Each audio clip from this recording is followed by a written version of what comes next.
കോൺവോളിലെ first day ആണ് ഇന്ന്. രാവിലെ തന്നെ വെതർ സ്പൂണിൽ നിന്ന് ഒരു അടിപൊളി ബ്രേക്ക്ഫാസ്റ്റ് കഴിച്ചിട്ടാണ് ഇന്നത്തെ ദിവസം സ്റ്റാർട്ട് ചെയ്തത്. ഡേ 1 ഐറ്റിനറി പ്രകാരം നമുക്കിന്ന് കവർ ചെയ്യാനുള്ളത് 3 സ്ഥലങ്ങളാണ്.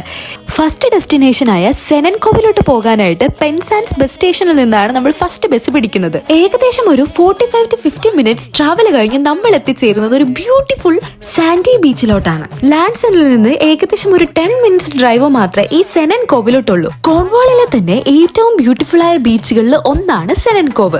അതുകൊണ്ട് തന്നെ സർഫിംഗ് ചെയ്യുന്ന ആൾക്കാരുടെ ഒരു പാരഡൈസ് ആണ് ഇത്. കുറച്ചധികം നേരം അവിടെ ടൈം സ്പെൻഡ് ചെയ്തതിന് ശേഷം അവിടെ നിന്നും ഒരു ബസ് പിടിച്ച് നേരെ ഞങ്ങൾ പോയത് ലാൻസെൻഡിലോട്ടാണ്. കോൺവാളിലെ തന്നെ ഏറ്റവും പോപ്പുലർ ആയിട്ടുള്ള ഒരു ഡെസ്റ്റിനേഷനിലെ ഒന്നാണ് ലാൻസെൻഡ്. ഈ ഒരു പ്ലേസിനെ പറ്റി കൂടുതലൊന്നും ഡിസ്ക്രൈബ് ചെയ്യേണ്ട കാര്യമില്ലെന്ന് എനിക്കറിയാം. പക്ഷെ ഇവിടെ ചെന്ന് നിൽക്കുമ്പോൾ ശരിക്കും നമുക്ക് ലോകത്തിന്റെ അറ്റത്തെത്തിയ ഒരു ഫീലാണ്. കോൺവാളിന്റെ മറ്റു വിശേഷങ്ങളുമായിട്ട് ഞാൻ അടുത്ത വീഡിയോയിൽ വരാം. അപ്പൊ പിന്നെ കാണാം ഗൈസ്, ബൈ.